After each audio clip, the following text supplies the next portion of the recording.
Halo Ibu, selamat malam Bu. Dengan Ibu siapa? Dengan Ibu Titin. Baik, Ibu Titin. Perkenalkan, saya Nadia Isfi. Saya di sini untuk mendampingi Ibu selama proses Ibu selama beberapa minggu ke depan.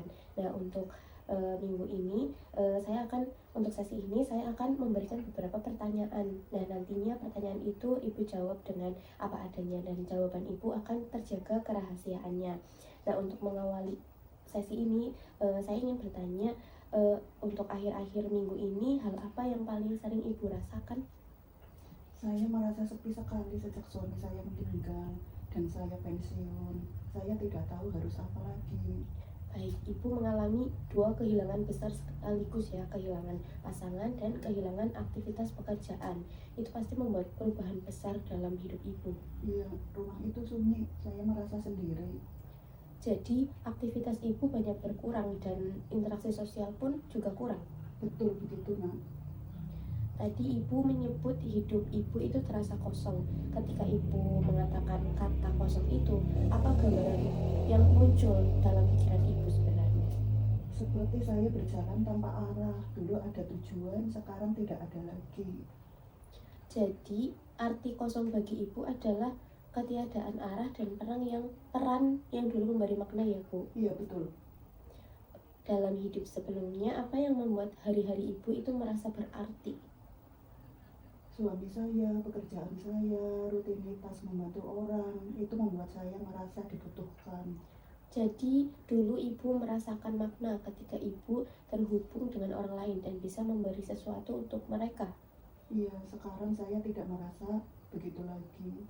Ketika Ibu mengatakan merasa sendiri, apakah itu hanya tentang tidak ada seseorang di rumah atau ada rasa sendiri yang lebih dalam?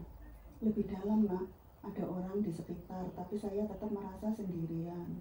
Baik, kesepian yang Ibu rasakan bukan hanya karena tempatnya sepi, tetapi karena kehilangan kelekatan dan kehadiran orang-orang yang bermakna, begitu ya Bu? Iya, itu yang berat. Baik, dalam pendekatan kita ada gagasan bahwa sekalipun hidup berubah, kita tetap punya kebebasan kecil untuk memilih apa yang ingin kita jalani ke depan. Bagaimana Ibu melihat hal itu saat ini? Sebenarnya saya ingin berubah, hanya saja saya bingung harus mulai dari mana. Artinya di dalam diri Ibu itu masih ada keinginan untuk menjalani hidup dengan cara yang lebih bermakna, hanya arah dan langkahnya yang belum terlihat ya Bu. Iya, begitu rasanya. Kalau kita melihat kehidupan Ibu, apa nilai atau hal penting yang masih Ibu pegang meskipun banyak hal yang telah berubah? Saya masih ingin berguna, Nak. Entah itu siapa, tapi saya ingin merasa hidup lagi. Keinginan Ibu untuk kembali merasa berguna adalah benih makna yang masih hidup dalam diri Ibu. Itu bisa menjadi titik awal untuk membangun arah baru. Ya, mendengarnya saja saya merasa lebih punya harapan.